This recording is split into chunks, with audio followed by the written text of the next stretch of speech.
Good evening, gamers, and welcome to episode 37 of Closing Shift, a very special installation as we finally have a proper video version, one time only, here in person. I am joined by Emmy. Emmy, hello. We promise this is actually in person. Welcome, everyone. Hello, Mia. Yeah, I can sit here. Shake my hand. We're here in person. Yeah, Mia is staying in my place. This is, obviously, I'm sure some of you who've seen my streams or videos or whatever, you know the mini fridge, you know the Charmander, the room, the curtain. The room. But we are here. We are on the second to last day of this trip, and Mia's been here for, like, 4 days? I've been here since Wednesday night, and it is now Monday evening. So this would be the 5th, yeah. So Mia's been here for 5 days.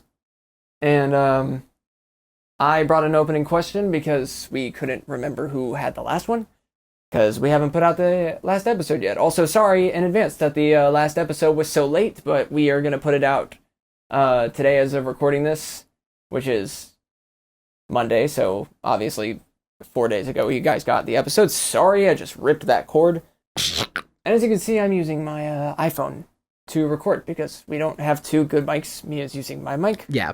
We have, like, the worst setup going on here. Right now, Emmy is recording her audio through voice memos on her phone. We're recording Emmy's camera with my phone, and I'm just using Emmy's desk setup of webcam and microphone. Yes, Mia's recording with my equipment, and I'm using two iPhones. Look at me, I'm Emmy. Beep, and beep, I'm beep, sitting beep, on a beep. nightstand. So, Clackety-clack. we are doing the best we can for all of you. This is all for you. Support us on Coffee. Coffee.com/closingshift. Show, or just Closing Shift, I don't remember. It's one of them. It's going to be in the description. It's down there. It's in the description. So my opening question, that's very general, and it opens conversation about our trip and stuff, is how have you been enjoying Georgia? Georgia has been pretty lovely so far. I tell you what, it's been, I mean, you've got a nice view of the city. That's been very beautiful. It's always nice when, I mean, you also have, like, a beautiful home. And Thank you. Like, the vibe has just been great the whole time we've been here. A lot of fun, just like some very beautiful streets, a lot of the errands that we've run, and going into downtown Georgia for Bad Blood. It's all, like, pretty great looking of a city. And as far as cities go, like, the vibe here is 1,000 times better than Phoenix. Because the vibe here, like, I have never had in my life a stranger come up to me to just start a conversation over a common topic. And, like, that's just not a thing that happens in Phoenix. If somebody comes up to talk to you, it's like a cop telling you that you've been there too long. Yeah. Atlanta is a pretty chill city. The Atlanta police force is not exactly the best. Not the coolest, but, you know, we don't need to make politics the subject of today. It's nowhere near. The only thing that hasn't really been chill about Atlanta has been that I think the 4 horsemen of the apocalypse were on the plane just before mine. Oh. Because, you know, the hurricane came through just a few days before. And then, like, 1 or 2 days before I got here, there was the chemical plant explosion, which was still going on. And, like, I don't even know if it's fully concluded now. But, yeah, first day that I got here, it's like, that's chlorine in the air. I taste that. I feel that. And then, you know, like, the morning that I woke up, this beautiful view of the city skyline, all covered in a chlorine haze. Yep. That all happened in Atlanta, if y'all didn't see. It was a ridiculously unfortunate turn of events. A fucked up sprinkler just, like, ruined a shit ton of stuff. I think they're the immediate area around the site, like, within, like, 15 miles of that is still underneath, like, a shelter-in-place order. Mm-hmm. The power of one faulty sprinkler. It's ridiculous. So that's what we're dealing with. Other than that, we have been at WWE Bad Blood. We did that. We saw a lot of things. We heard even more. We obviously had some signs with us. Yep. And I couldn't have had a better time. One of the best PLEs I've seen all year, and we got to be there. We got to party with the city of Atlanta there, my hometown.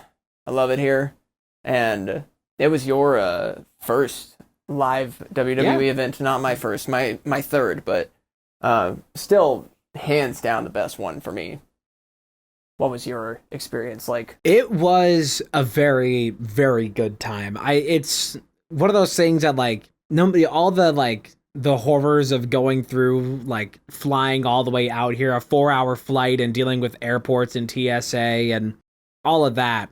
And even like, I think we were waiting in line for like 3 hours to get in, basically, maybe 2. Mm-hmm. Even like through all that, it was all very much worth it. Like all that melts away when you're actually there.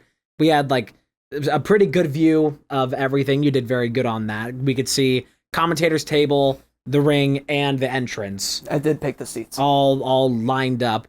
And like, I think I spent 90% of that night clapping, wooing, and during most of the matches, just like, you know, because we were really high up, so I was like leaned over like that. Yeah, it was very mesmerizing because you just can't believe what you're seeing when you're seeing like wrestling live. There's nothing like it. It's a truly beautiful spectacle to behold. It's crazy when you're on like the second floor balcony, like a quarter mile away from the center of the arena, and you can still hear Damian Priest's foot connect with his opponent. You still like hear that kick. Right. Yeah, you get so much of the action. You hear like chops. Over chest. You could even hear all the way up there, like you couldn't hear anything else from there, like no commentary, no dialogue, because that's all like really far away. But you could hear Jacob Fatu screaming loud and clear. Jacob Fatu. He's a loud man. He knows how to project. He was screaming very loud. You know, of course, similar to how we've gone over PLEs before, we had the Punk versus McIntyre match in the cage, the Nia versus Bayley match, the Rhea versus Liv match with Dom in a shark cage. Then we had Damian versus Finn, and the main event, which was Cody and Roman versus Jacob Fatu and Solo Sikoa, featuring the return of Jimmy Uso, which was very exciting. If you watch that YouTube video and you hear that loud ass pop, we were in that room. Yeah. So imagine that. Sorry, I keep bumping this thing. Oh, if you want to catch like a little glimpse of here's where we were, you can see one of my signs, that Terror Twin sign. If you watch the WWE pre-show for Bad Blood, they did this thing where they were like filming it from the line outside at that statue. Yeah. And they had everybody like doing chants, and you could see in like the back left of the screen, you could see me holding up, you could at least see the sign. Which just happened to have been caught by the camera. Yes, which they had to do that 3 times. And the first 2 times we were closer to it, but thankfully for like the final time, we were like just barely enough to get the sign there. So, you know, it's like the SpongeBob pointing at his hat through the window kind of thing. So I'm just saying, it's like, there's us. Right. It was a great time. Yeah, we made signs. We did makeup. I suppose we could put our makeup on the screen now. We also did paint our nails. Yes, we each picked out a nail color and bought it, and then we painted our nails. I had the CM Punk wrist wraps. Yes. Which I dumped promptly after the event ended because they were gross and sweaty. Yeah, and as you could see in the photos, I did the Rhea Ripley WrestleMania 40 makeup. More specifically, my sister did it for me. Shout out to my sister for that. Shout out. She did mine and yours, and it was just 10 out of 10 for both of them. It was great. My makeup almost got me kicked out of the event. Mm-hmm. I was in line, and there were State Farm arena professionals telling me they were going to let me in with face paint. And then eventually they decided that it was makeup because it was makeup. And they said since they can identify my face past the makeup, that I was allowed in. They have some kind of policy over face paint, I guess, but since my entire face, in fact, most of my face was not painted, I was let in. But it was a very cool look. I took very many pictures because I did not want to lose the memory of that look. Mm-hmm. It's one of my favorite makeup looks I've ever worn. I don't know if I've ever worn a look that extreme. Yeah, that was it was nuts. Very big look. It was great. I loved just getting to be there. It did feel kind of like a dub how much like attention my makeup got. Not only that, but like the fact that I almost got kicked out and still made it in. Because it's like I didn't see anyone else there personally with makeup like that. Yeah. So I felt pretty special. Got some attention, both of us, on the after the event had ended, and we were just like waiting on the street outside, looking up directions for a place to go after Bad Blood. Oh yeah. Guy came up, sparked a conversation. He was like, "Both of you look pretty good. You both sound good. You ever been front row before?" And then he started this whole like 5-minute chat with us. You had a gold watch. Maybe we should have grabbed the bag. I guess we could have. I think we fumbled. You think that's our mistake? Yeah, I think we should indulge every man who walks up to us on the street if they have a gold watch. You know that it's like Instagram, like fake videos of like she turned me down, but then I drove up in a gold Porsche and then I turned her down. Yeah, I haven't seen a video like that in a while. You can also see in the corner over there, in this corner, we got Bonnie and Marcy chilling there. You can't see her right now, but over here on the bed is Kiki, just also lounging. Yes. We have She'll probably get in my face at some point. We have possession of the pets. Kiki has been my best friend on this entire trip so far. Day one that I got here, she was locked in a different room behind a gate, and if you've seen that video, like the little kitten going like yippee yippee yippee, that's what Kiki was like for like 20 minutes straight. Yeah, Kiki fell in love with you. She's calmed down about me now over the past few days. That now like she's not like tackling me when she sees me, because I don't even think you probably can't see it, but I have like a bruise now on this wrist, a bunch of scratches on both arms, and probably like got to see another bruise there now. Probably a couple like punctures in my chest now, but I got her to calm down a little bit after on like day 2, after I'd given her enough attention. She was just like chilling. Yeah, she is very excitable around new people. Which I think now I am officially in with all of your pets, as far as I can tell, because Marcy was immediately pretty friendly, and she came up and greeted me the moment I got there as well. And Bonnie took some time to come around, but Bonnie now, like, she doesn't run for me now, and I was able to, like, pick her up out of this chair just to be able to record this. Like, she's okay with my presence now, which is as much as you can really hope for like, an anxious, sort of shy cat. Yeah, Bonnie's just a little, like, devil on the shoulder who hides in the shadows, because she likes to, like, start shit and start fights and throw at people, but she doesn't ever, like, finish it, and she just hides. Yeah. What a pussy. Fair enough.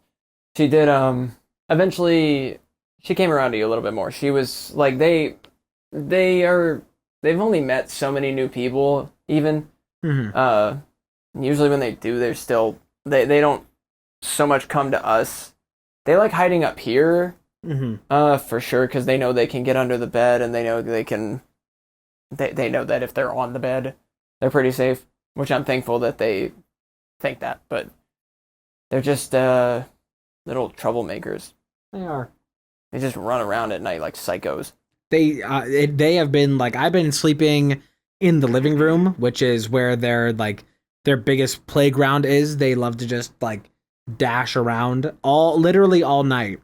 And it's not uncommon for when I'm laying down there that they'll, like, you know, there's the ottoman there next to the couch I'm sleeping on. They'll, like, jump up on that and run all over. And I had the fun thing the other night where one of them came up and tackled me while the other one ran off with my chapstick. So they're definitely very playful, and they love to fight each other the most.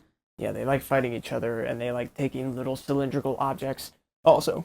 Yeah, they kept running off with the eyebrow pen. Yeah. Yeah. They're little bastards. We might get... Yep, there's Kiki. You saw her for a moment. Hello, Kiki. Now she's just ever so slightly in this shot. Yeah, so let's talk about Bad Blood a bit more. Yes. We had, if you want to see our perspective of the show, here's a photo of where we were. You can, like, see our perspective of the arena from there. And it was a good view, and I did, like we said, try to make sure I got seats that involved the ring and the entrance stage, mainly. And it was really immersive, even from that far away, to just be there, like being part of crowd pops for big events like Jimmy Uso's return, for example. Yeah. Is huge. Like, it's it's deafening. I mean, I had a headache halfway through the show. Didn't have any Tylenol on me. That's when you ran off to Tendy Town. Fortunately, yes, I did go get some chicken tenders and fries from a restaurant in the State Farm Arena, but it was pretty good. Where we were sitting was right next to the Chick-fil-A that's inside of State Farm, and it smelled really good where we were. Yes. I was thinking about that for most of the match, because we were going to go afterwards to a bar, and like we were going to like sit there for a while, have food, drink whatever after. Mm-hmm. But then since you ate in the stadium, I was like, I can probably wait till we get home. And then when we got to the bar after, it was completely packed in like sardines. I couldn't even get up to like a counter to order if I wanted to get food, because I was gonna get tendies and I was gonna get a beer. Actually, no, I was gonna get an ale, and I couldn't do either of those things. We just kind of sat there for like an hour after because it was just too busy. Yeah, we had to wait for my sister to pick us up. At least we got to loiter there. Yes, and they had a chill, just kind of like seating section without any tables.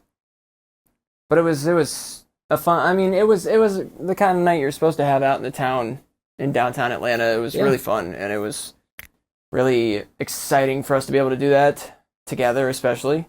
Mm-hmm. This is the first content we've ever recorded or anything like that in person. Because some of you may know 2 years and some change ago, we all did a meetup at Boomer's house, but we didn't record any of our content during that. So this isn't like the first cool thing we've gotten to do in person together, but it's the first thing in terms of our like bucket list item of meeting up and doing our content and our stuff that we've gotten to do like that. Mm-hmm. So being able to do that and knock that off the bucket list was cool.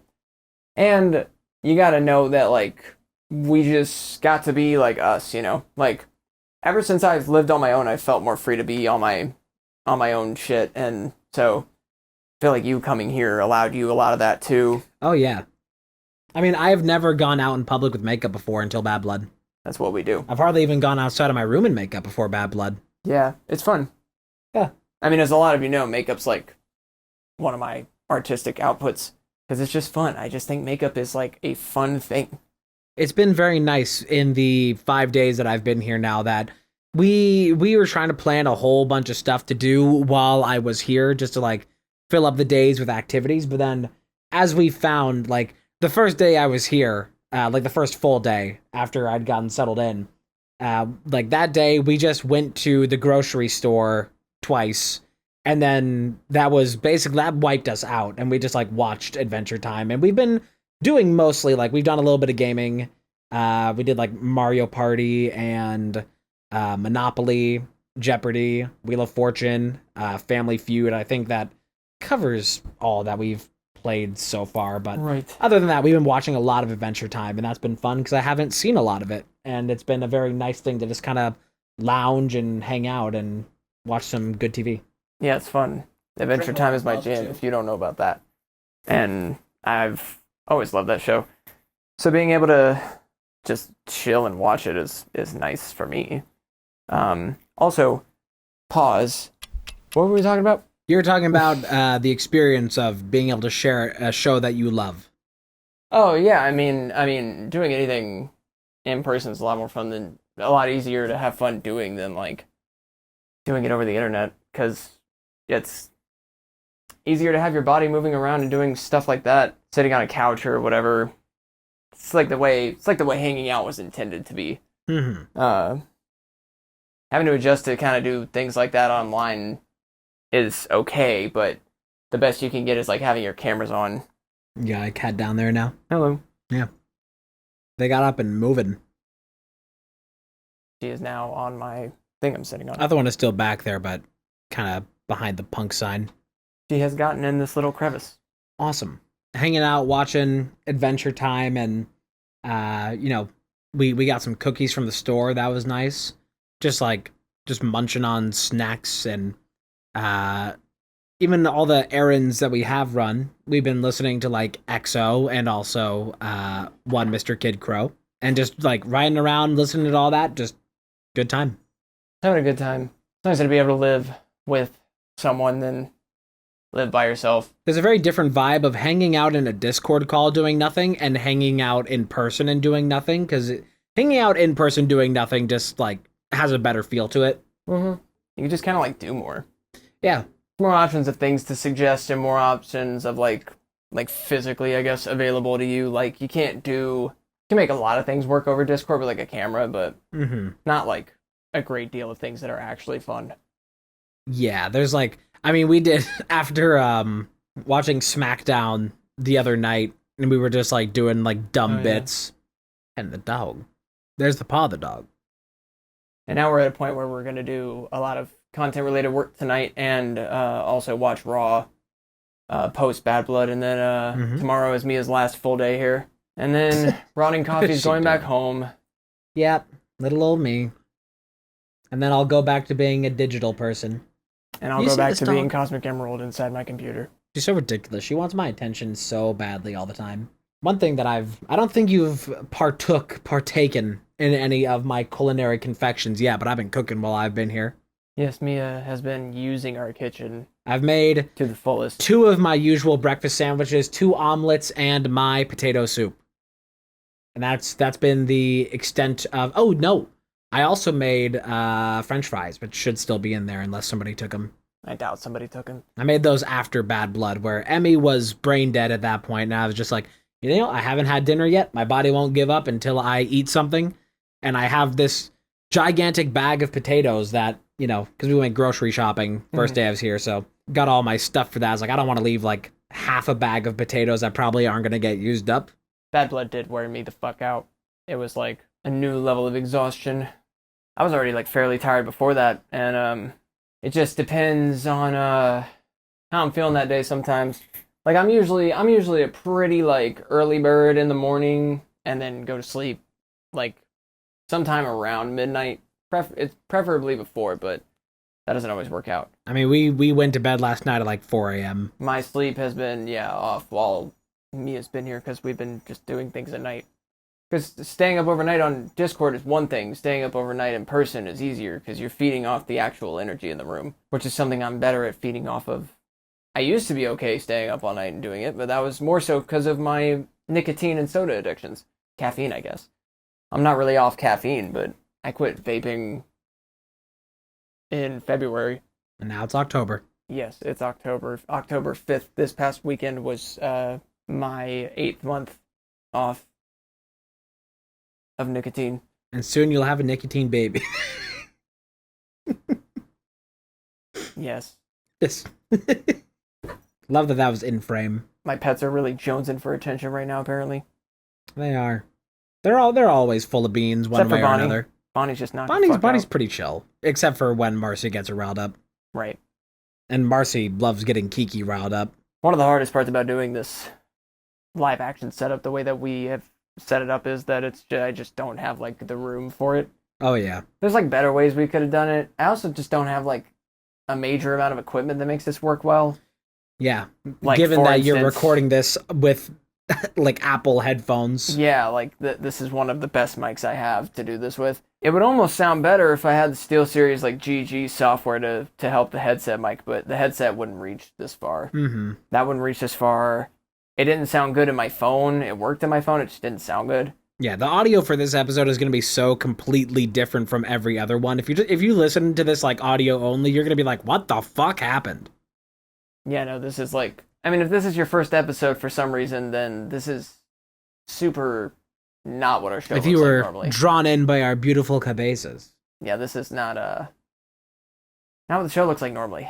No. This is a very, very special event. I mean, it's probably not one time. I mean, it's practically one time, but it's one time only in terms of the actual being episodes here in that person. Are there. So now we will I guess we can say sorry in advance if this audio is not the best. Yeah. You're just all gonna have to suck it up and listen if you're a fan. I'm gonna try and mangle this as best I can, but it's still gonna end up being like kind of shit. Mia's gonna do the best she can. And next week we will be back to normal because we will record on Sunday and put it out by Friday. In which we'll probably actually like... It will not be as late as the last episode was. We're half an hour into this and we've barely talked about Bad Blood as it actually occured. Yeah. I'm sure there's going to be like half of the details about it we're not going to be able to like fully process until next week. There's just so much going on, yeah. Tell you what we could do right now is a little historical segment that doesn't have a name, but it has a value nonetheless educationally. This is a segment where I read a newspaper to my good host, Cosmic Emerald, and I am going to give the task of choosing what year this article was published out of 3 options. And this week, I have been hyping this up to Emmy for the entire time, because I found this, like, I was doing a lot of this browsing while waiting in the airport, because I had nothing to do for like an hour and a half while waiting for my flight. Mm-hmm. And I found this article that is more of an advertisement than an article for this week. That is so perfect for everything here today. Let me go ahead and read this to you. Bad blood often inherited.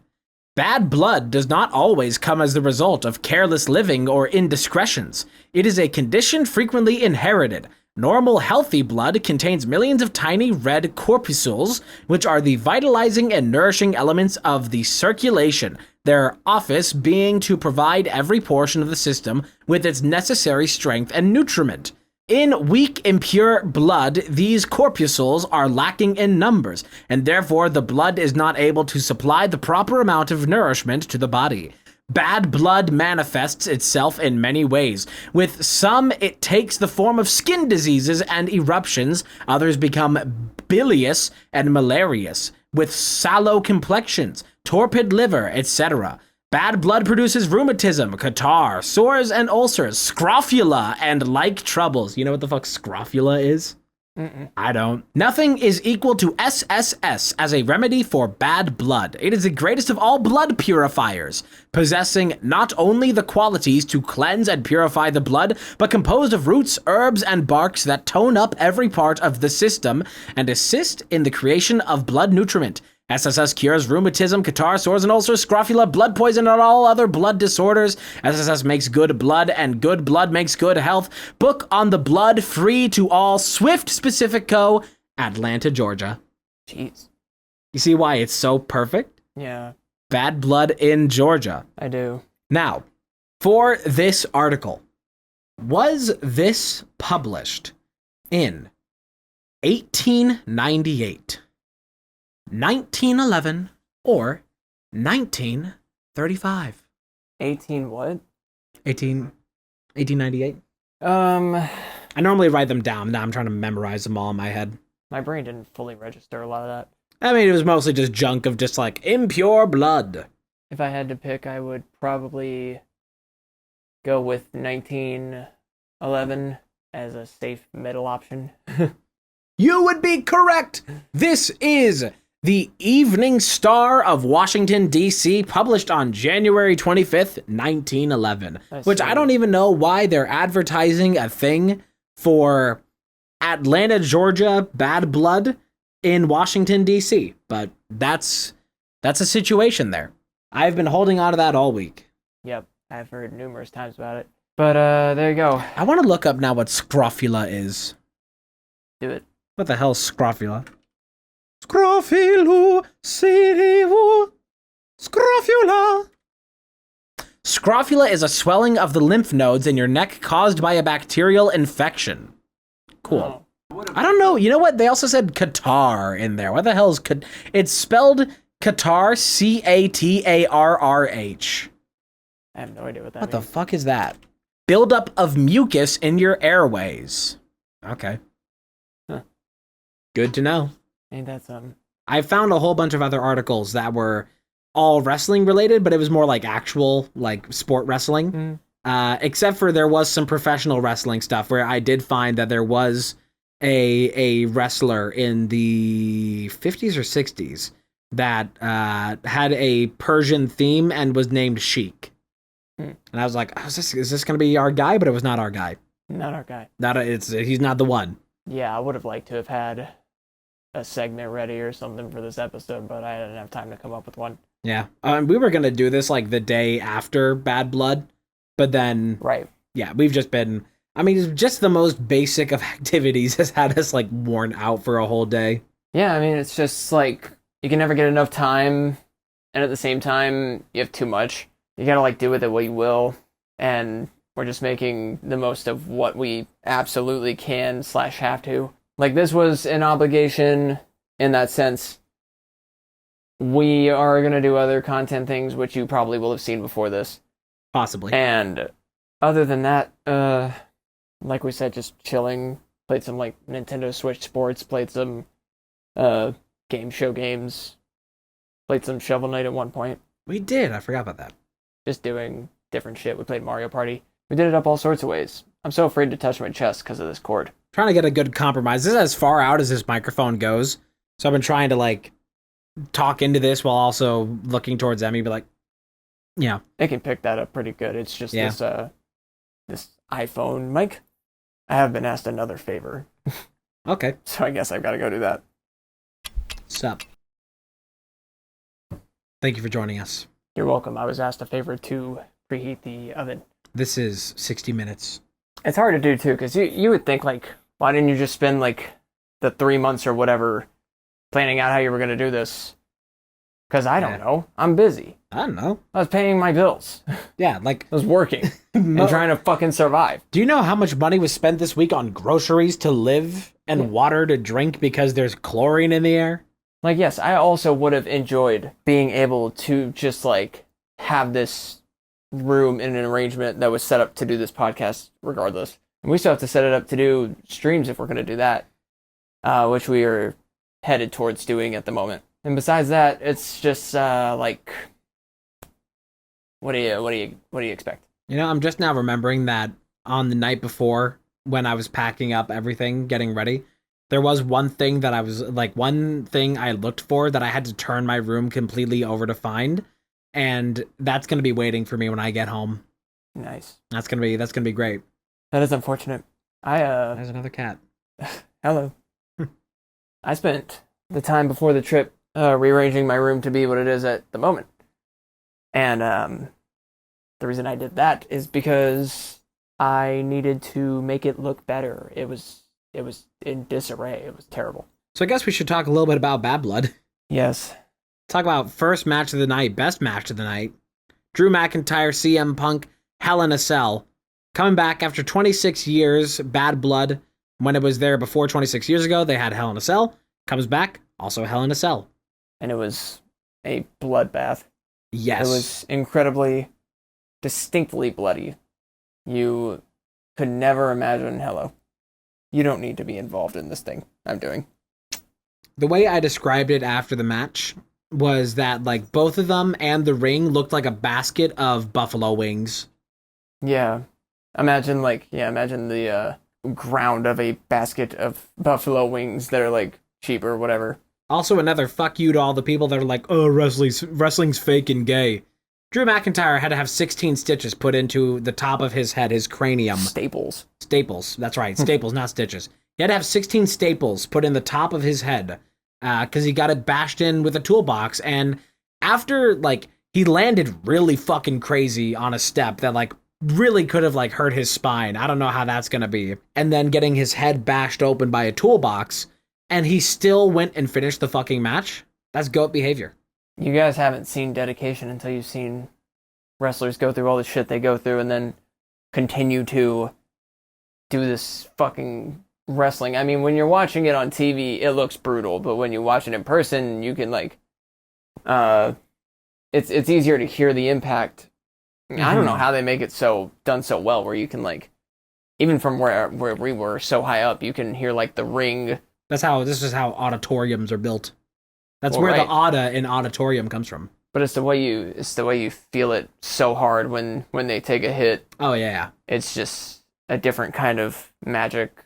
Because PLEs are fantastic, and watching Raw and SmackDown is fantastic, obviously. And it's no bias, but Bad Blood was the best PLE, and I will not be taking questions. Bad Blood was definitely my second favorite PLE to WrestleMania 40 this year. WrestleMania 40, I just think, was, like, magical. I think in terms of non-WrestleMania related PLEs, I think it was the best one. There is still a Crown Jewel and Survivor Series, and then, like, one other PLE left this year. So we'll see where all that goes. There's going to be the Rumble in Indiana in the beginning of next year, right? Yes. And I don't live there anymore, so fuck me, I guess. In right there in Lucas Oil. Royal Rumble 2025, January 6th, 2025 is also when Raw hits Netflix. Yeah, J6. Did I get your attention by coughing?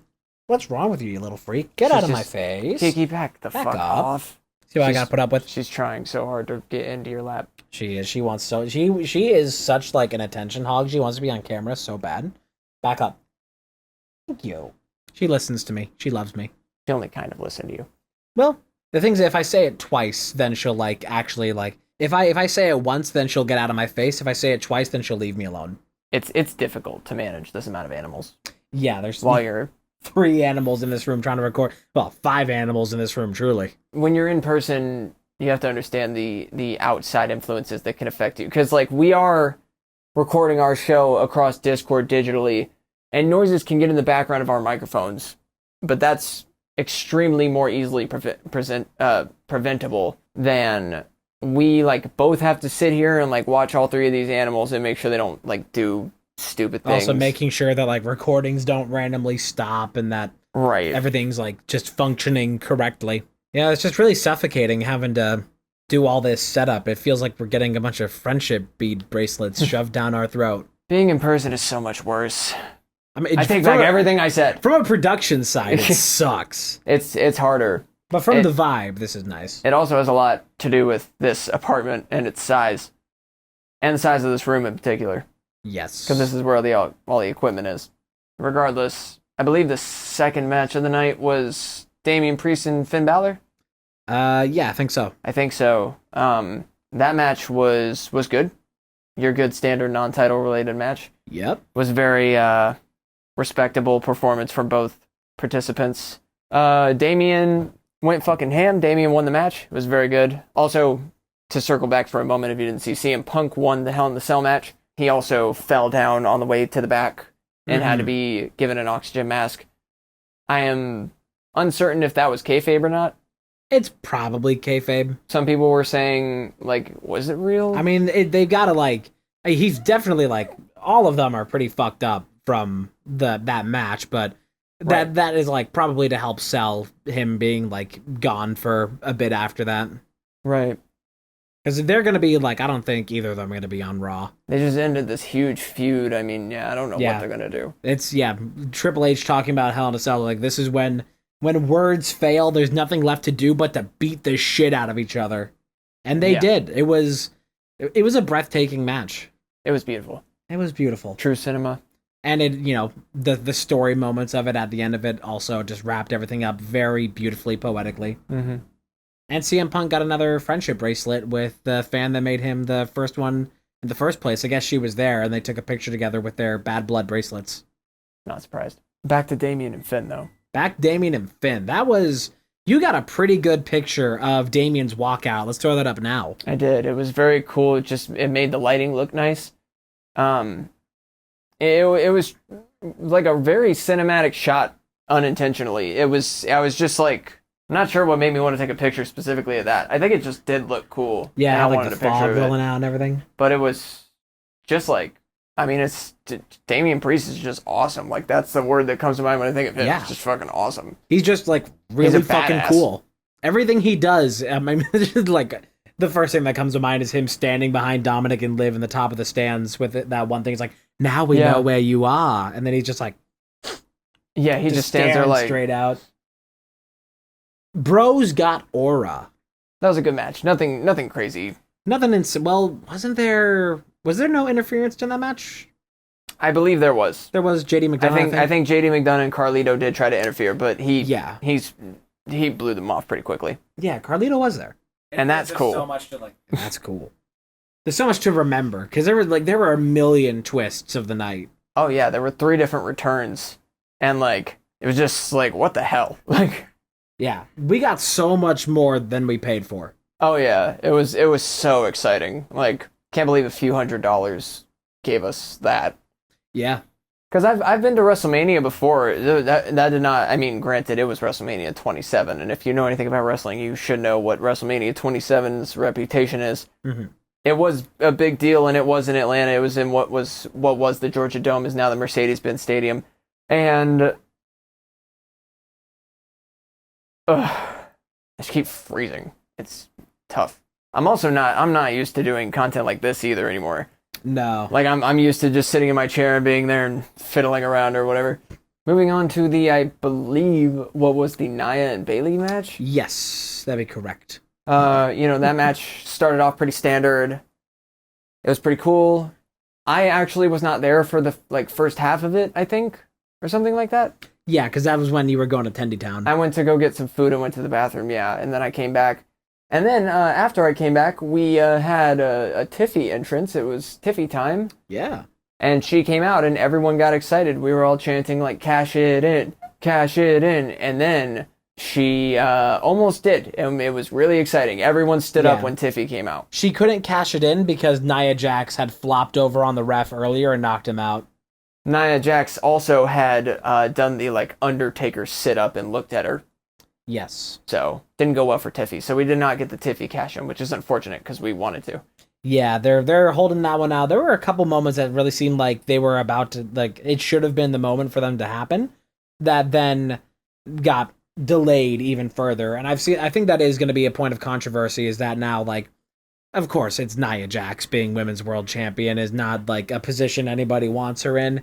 Right. And prolonging Tiffany Stratton taking that title from her, I think, is not a great move, because the people are ready for that title to be out of her hands.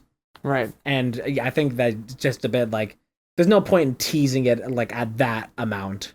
I guess that's really all there is to say about that match, Nia Jax, Bayley. It was just, it was a match.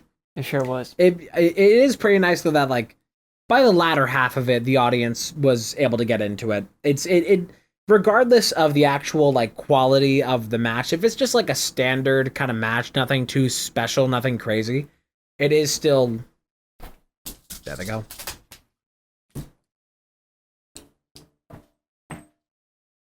I think that standard matches become bad matches when the audience isn't into it. The crowd being able to start, getting into chants, getting a bit more hype towards the latter half, I think saved that match. If the audience very well could have just let it die. Yeah, you have to sometimes just play into it and accept what's going on so that you can get the best out of the experience. Yeah. Even if you're just watching at home, you just have to play into the I feel like those people who are wrestling is just all scripted and fake. That's because you can't suspend your disbelief.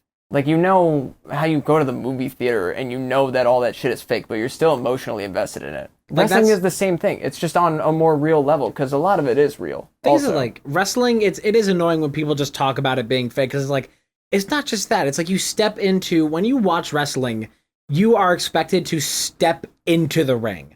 The world of wrestling is not the world we live in. The world of wrestling is the world of wrestling, and you have to visit that world. Right. You can't look at it from the outside and be like, that's not real.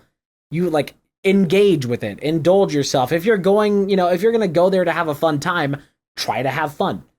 It's not just going to give fun to you if you're not trying to have fun. Next match after that would have been Rhea Ripley versus Liv Morgan and Dominic Mysterio hanging in a shark cage above the ring.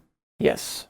That was all around, up until the ending of the match, that was a pretty good match. I mean, it is good to see, even though Rhea Ripley is very, very cool, she's very strong. It is nice to see Liv Morgan get her licks in. And, yes. You can't just have somebody be a completely overpowering competitor. And so that was pretty interesting for Love. There was some good barrier hits in that, them tumbling over out of the ring.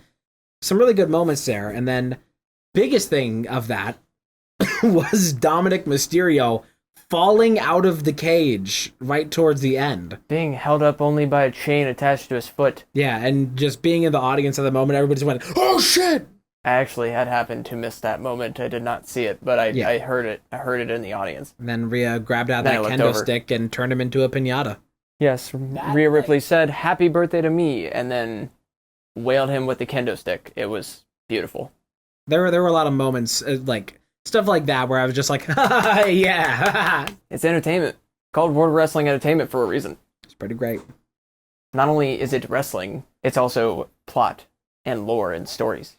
The ending of that, the ending of that turned out to be pretty disappointing. Otherwise, like, it was a good match. It was just, I think they really did fuck up with the way that they ended it, bringing back Raquel Rodriguez, who is not really a huge name. That, you know, she was Liv Morgan's tag team partner. And I think it is good to have, like, you know, have her come back, but it felt like a weird time to do it because it seems to be the consensus between us and everybody else that, much like Punk McIntyre, Ripley Morgan seemed like it was about to wrap up. And this should have been the place where it wrapped up. But then they bring in Raquel Rodriguez, and that seems like it's going to start stretching it out a bit too long. And even if they don't go horribly long, like maybe this only lasts for another month or two, bringing in Raquel, that still feels like it's giving it a bit of a stretch. I don't know what their plan is, but I don't think they could have wrapped the story up that night, because even if Rhea won the title, I don't think the Judgment Day would just go. I obviously don't. I'm not a writer at WWE, but I don't know how they could transition just like the Judgment Day off of the Terror Twins, because they only broke up so long ago. Like, it happened at SummerSlam. Yeah. That was only 2 months ago. So we have to try and be as aware as we can that if we hold out, something exciting will probably happen. It's probably going to be like Finn Balor's going to get into it with Seth Rollins. Seth Rollins is just like the instigator of every storyline right now. Right. He's doing a good job of it. Like, Punk McIntyre instigating some of that. Just like, you put him on a bit of a conflict and he's there to just sort of be a fire starter. And it's been, burn it down. So I think that's kind of where I expect the Judgment Day to go right now, is that the titles are going to be wrestled away from the Judgment Day. And after Rhea and Damian have their proper piece, their proper titles, I think that's when the Judgment Day is going to see some other, like, force to have to care about, whether that, I don't know which wrestler it would be, what group they might get into it, maybe the New Day? It's of course not. I think that the Judgment Day is definitely going to be seeing some big changes. I don't think it's out of the question for there to be either more people leaving or a new member joining. So I think they're going to have something like fresh for the Judgment Day after Rhea and Damian can properly separate. Right. We have a whole new world to walk into because of this whole thing that happened at Bad Blood. And a lot of that will be answered on Raw, which you guys will have seen and we will see later. And other than that, actually, I was going to say we should move on to the main event, I suppose. I was going to say I had the fun thought of, since Miz and R-Truth, Awesome Truth, they broke up, that it would be funny if R-Truth went on, a journey through all the different, teams, all the different groups inside of WWE, trying to, audition for all of them. Just will you let me in the Judgment Day? No. Will you let me in the New Day? No. Just R-Truth. I'd love a storyline of R-Truth trying to find a new home. That would be pretty funny. Move on to the main event. Right. Oh, something happened in between the main event, though. Gunther. Oh, that is true. We had a sparking moment between Gunther and Goldberg, who just happened to be in attendance. Goldberg was there. Triple H came out to announce a new title and a new gimmick for Crown Jewel, where the current reigning undisputed WWE champion and the current reigning world heavyweight champion will face at that show for the Crown Jewel Championship. I'm assuming that just will be every year like that. Yeah. And during that, Gunther came out as the world heavyweight champion he currently is, and might not be by the end of tonight. And he just kind of started talking shit on Goldberg, who was in the front row, and started saying he was kidding when he said he was his favorite wrestler growing up. And then Goldberg stood up and jumped a barricade, and it kind of started breaking out into a fight. Mm-hmm. And both men were held back, but then Goldberg's music hit and people were chanting Goldberg. So that was a fun little segment. We had some fun little mic work things during the show. Yeah. That was the main one, but we did. And then also in that, Sami Zayn using the opportunity to jump in and jump Gunther. That's right. Gunther. I forgot that happened, but Sami Zayn did come out and jump Gunther after that happened. Yeah. Which was pretty cool too. Yeah. Didn't know main event Sami Zayn was going to be in my city. Doing a dance. He's in his head doing the dance. Which means that I think overall, I got to see basically all of my favorites. Because I love Sami Zayn. I love Damian Priest. Love CM Punk and Drew McIntyre. I love both of my boys equally, although I was only rooting for Punk. Yes. Only cheering for him. Cody. Yeah, seeing Roman. Cody, Roman, but Jimmy. Other Triple H. Thinking of like other like appearances of like all the wrestlers that were there. They're like really like the big ones for me, but like Rhea as well. Even like as much as he's a shit, I can't help but love Dominic Mysterio. So, like somewhere in my heart, I love him as a heel. So I was very happy to see him. He's a little piece of shit. He is. It's, you know, I hate him. I hate his guts. He's the worst, but God, I love seeing him. He makes for interesting TV. He does. I'll give him that. He doesn't wash his hands, though. No, he doesn't, according to me. Let's talk about main event. Now we can move on to the main event. Yes, it was Cody Rhodes and Roman Reigns versus Solo Sikoa and Jacob Fatu. Too. It was just Cody and Roman needing to team up, I guess, to take down the Bloodline to some degree. We got quite a ways into the match. Cody was in getting beat up, and then he eventually was able to get the tag into Roman, which was received with a huge pop. And once Roman came in, eventually he was kind of like beaten down and out. I think Cody came back in at one point, and then Roman came back in. Yep. And while that was happening, he was down, and Solo was kind of like getting ready to give him the Samoan spike. And then you see this hooded figure standing, or sorry, first off, Tama Tonga and Tonga Loa came out to cause trouble. Yep. And after they were causing trouble for a while and guarding the edge of the ring, you saw this hooded figure appear from under the ring. And you're like, who the fuck is that?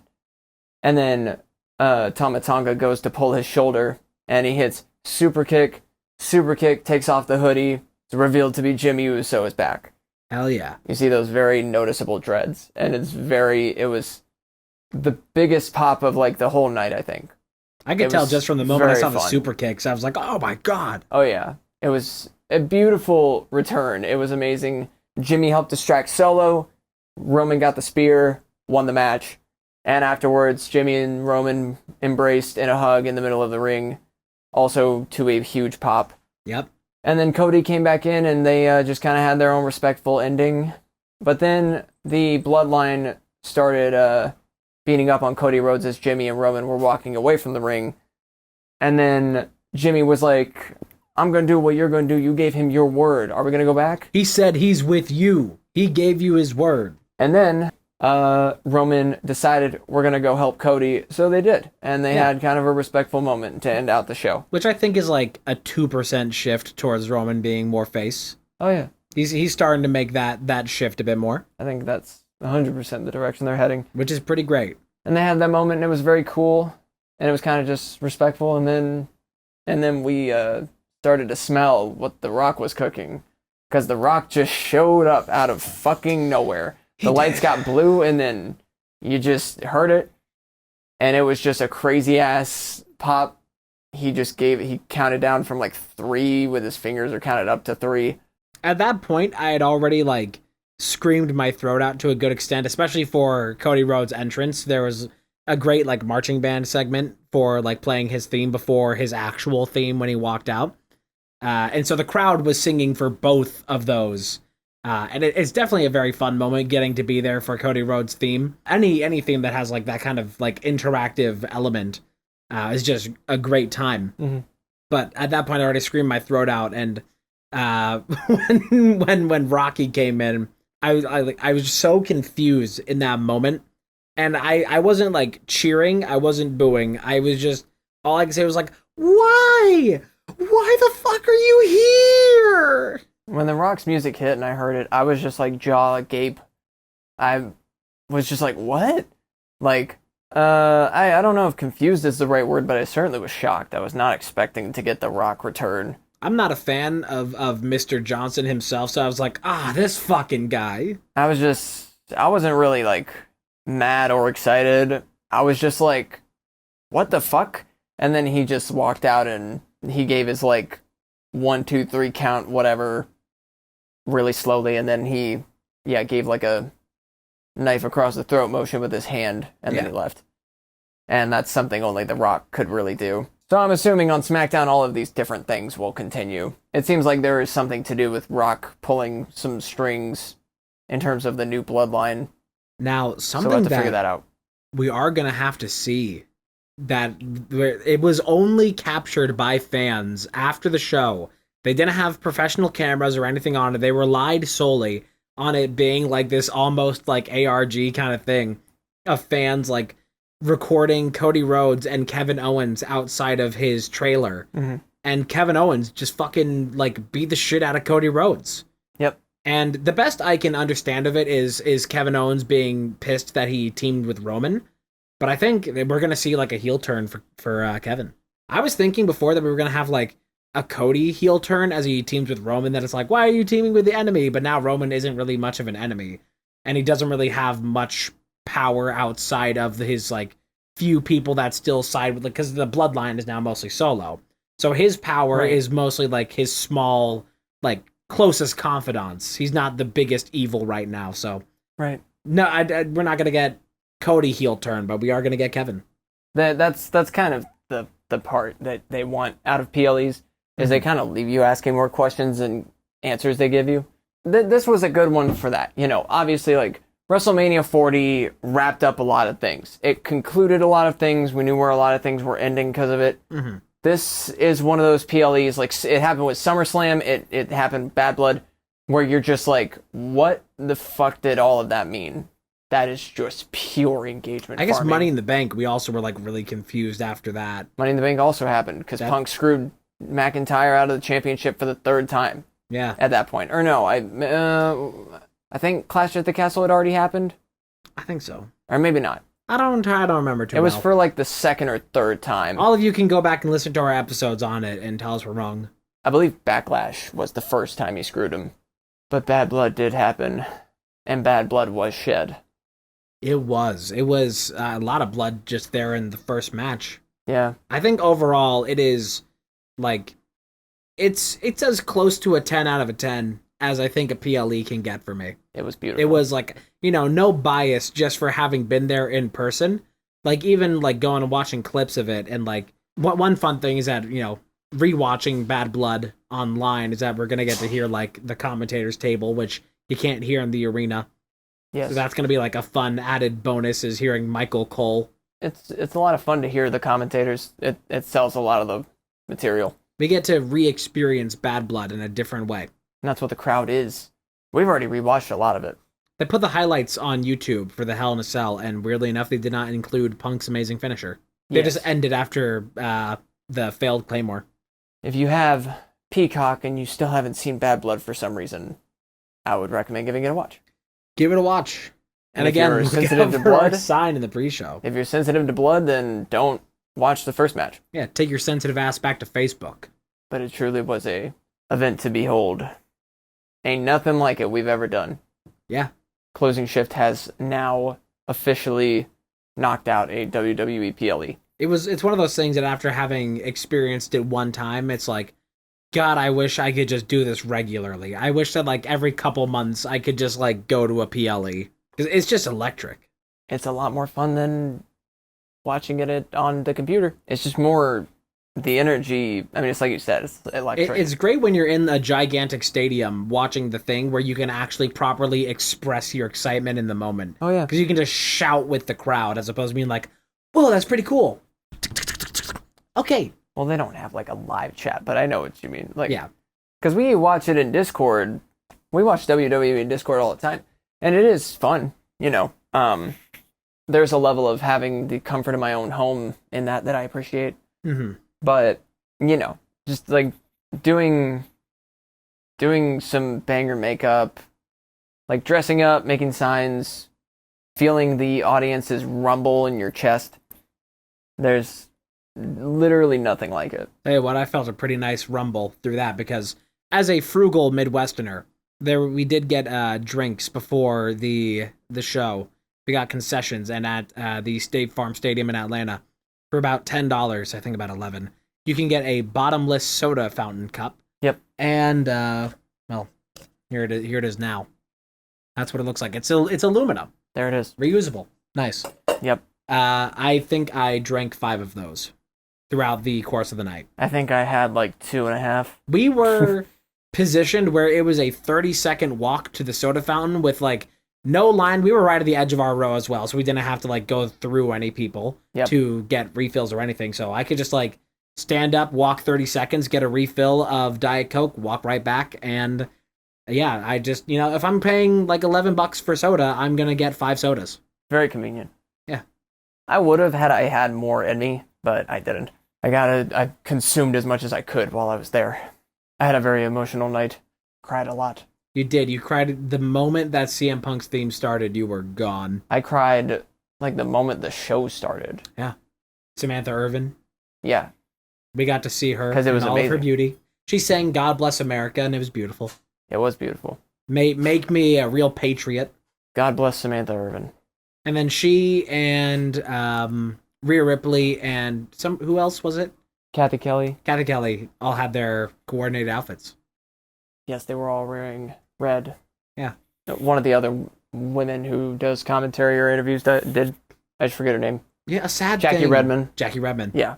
Sad thing with Bad Blood that is a bit of a disappointment is that they hyped up this being Jade Cargill, Naomi, and Bianca Belair as hosting Bad Blood, but they really didn't do anything there. They were there at the very beginning to do like a quick intro, just like speaking there at the very beginning of it, and then it cut back to them like an hour and a half later where they were just like dancing at one of the like bars on the second floor, and that was kind of it. I was really hoping that we would get to see more of them because I also love all those wrestlers. Yeah, there really was almost no point in them hosting. If they were hosting, they should have been there, but like between matches doing stuff, right? Or at least had like something other than just like a little like preface at the beginning. It was cool that they were there. It was nice to see them, and everybody was shouting EST. Lots of chants were thrown out. We did get a "fuck you Solo" chant going at one point. Yeah, there was "fuck you Solo." Holy shit, this is awesome. All the best ones. "We want blood" was going for a while. "Cash it in." Oh, "you can't wrestle." You can't wrestle as well for Solo. Yes. OTC chants started like 5 different times. Cody chants. There was I think for like most of that like there were some Uso chants after Jimmy came back. Yeah, I think you can hear all these on TV. Just watch it. I think there were like acknowledgments for like a solid like 5 minutes straight. Oh yeah, lots of fingers went up. Crowd was definitely. I mean, of course it's Atlanta. Crowd was there for it. We don't fuck around, Atlanta. We don't fuck around. This is my city. There were even chants that just randomly started in the line, waiting to get in. Yeah.